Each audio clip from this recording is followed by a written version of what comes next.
Ali Wong filmed her first intimate scene for Beef. I think most of it is scripted. Can you imagine the nerves? But more than that, she struggled with just how much she related to the character of Amy. The shoot was so stressful that she and Steven even broke out into hives on the final day. Now, this is everything that went on behind the scenes of Beef.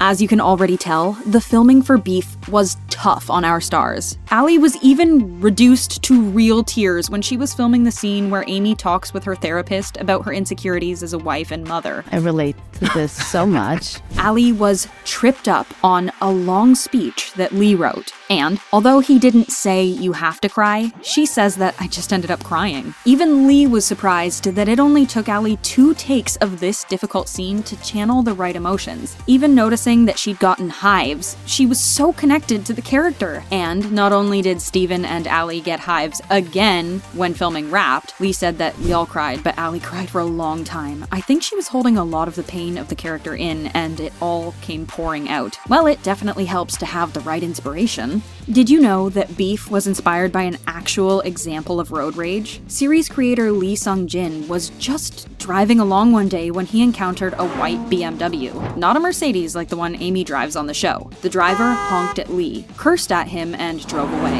And Lee says that for some reason on that day I was like, I'm gonna follow you. Can you imagine? Now, of course, Lee says that it didn't end like it did in the show, but it did give him the idea to write the script. Because of this whole encounter, Lee first pictured Ali's character as more of a Stanley Tucci type, more like the guy who had actually cursed at Lee, but he eventually got around to thinking that it might be more interesting to see a woman in the role. And, of course, he let every actor add their own personal touch. There's a lot of Steven in Danny's character. Lee built the character of Danny with help from Stephen Young, putting their heads together to include details from Steven's life into Danny's, like the fact that both Steven and Danny emigrated from Korea when they were young, and the fact that they both performed in a praise team at a Korean church group growing up. This would allow the actors to have more say in what the characters did, like when Steven sent Lee a tape of himself singing Amazing Grace that gave him an idea for a scene. But in other cases, the personal details were more aesthetic. Like in the case of production designer Grace Yun actually visiting Ali's house for inspiration. A lot of the inspiration of Amy's house happens to be from my own home. Now, can we just take a personal moment here to remind you to hit that subscribe button if you're enjoying our video before we get back to what we said about that Amazing Grace moment? How great was Steve Young's Amazing Grace performance? Who knew he could sing? In fact,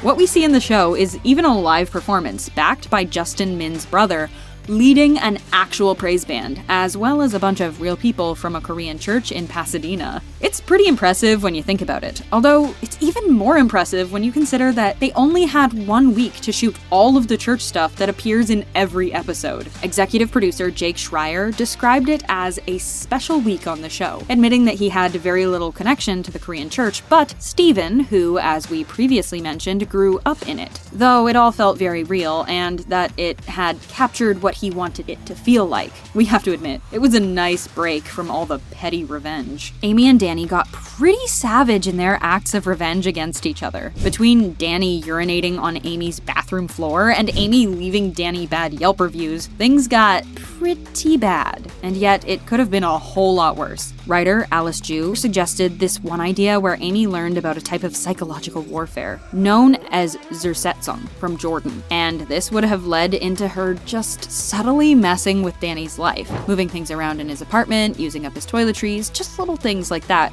would have eventually made Danny feel like he was losing his mind. Lee admitted that this was a great idea, but said that it ultimately didn't fit within the episodes, and so the idea was scrapped. We imagine that something like this would have made it just a little harder for us to see that reconciliation at the end. How cute was that ending? It was actually Ali, of all people, who suggested over a Zoom meeting between Lee and the rest of the cast that Amy should crawl into bed with Danny, and the second she did, Lee thought, oh wow, that's really beautiful. No other endings were considered from there. But when it came time for Lee to actually write the script, it was in the middle of shooting while Lee was sick as a dog with COVID. Lee was still sick when he went to direct the scene, and that was the first scene that Lee had ever directed in his life. Apparently, Lee's assistant had to walk around with his face on an iPad just so that he would be able to see what was going on. This production was definitely a tough one on its creator, but he wasn't the only one facing firsts. We mentioned that Beef had its fair share of firsts for Allie too, right?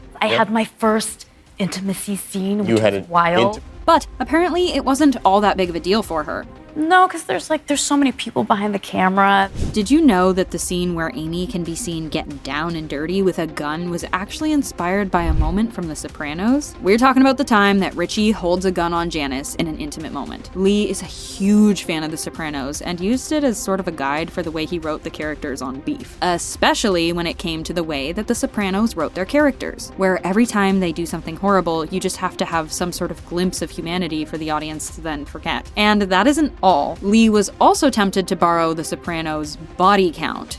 Yeah, you thought Beef got pretty dark. It could have gotten a whole lot worse. The first time that Lee put together an outline for the show, he says that there were way more deaths, just like deaths everywhere. It was apparently even so bad that anyone who read the outline would be like, Lee, you okay? And even the show's producer came to him like, hey buddy. The studio and network were the ones to say, we love it, but maybe not everyone dies, which forced Lee to go back and consider what was really important to each of our characters. For Danny, it's his brother, and for Amy, it's George. This gave him a better idea of what the show was going to be about emotionally. Yet, it isn't only the writing that builds a character, it's also the clothes. Allie wasn't a big fan of her costumes as you might think, although she found that all the neutral colors and shapeless clothes went a long way towards establishing the kind of class Amy wants to be associated with. She said that wearing them sort of felt like a cage, and she wasn't even supposed to feel like that. According to Allie, she felt like Amy chose these clothes, and yet they were like the person she wants to be and someone who she's not. The head of the costume department, Helen Huang, had this idea early on that Amy would wear these clothes that are seemingly zen and neutral, but then she has these insane thoughts. So we can definitely see what Allie means when she says that there's a disconnect between Amy and her clothes. But Danny's costumes were all him. Now, Danny is sort of Amy's opposite in like every way. They bring out the best and the worst in each other, making their own darkness conscious. But more on that quote later. While Helen sourced Amy's clothes out of every online boutique under the sun, most of Danny's costumes were bought from Goodwill. This is because Helen sort of saw Danny as the sort of guy who stopped dressing himself when he was 24 or 25. And so he'll only buy something new if he has to replace something worn out. But it was Danny's pants, which range between really old Dickies and really old Pumas, that made Steven go, I know who this person is. Helen's brothers were all skaters when they were young, and so she really wanted Danny to have a touch of some sort of interest in a different subculture. Were you able to recognize the famous quotes? Every episode's title is a reference to one, but there was one quote in particular that Lee said was something of a driving force to the entire show. That one is none other than the title to the series finale, which is a callback to Carl Jung, who said, "One does not become enlightened by imagining figures of light, but by making the darkness conscious." That sounds pretty deep. Yet, Lee sees a lot of truth to it, adding that, in my own life, I find that I've only grown up when I really look at the darkness in me. Other episodes are references to classic filmmakers, like episode 1, The Birds Don't Sing, They Screech in Pain, which is borrowed from Werner Herzog's documentary, Burden of Dreams, or else they may be references to writers like Sylvia Plath. Between Lee's actual road rage and Steven's real-life story informing Danny's, you can really tell that everyone behind the scenes brought a lot of themselves to the show. So which of these details were you most surprised by? Make sure to let us know in the comment section down below.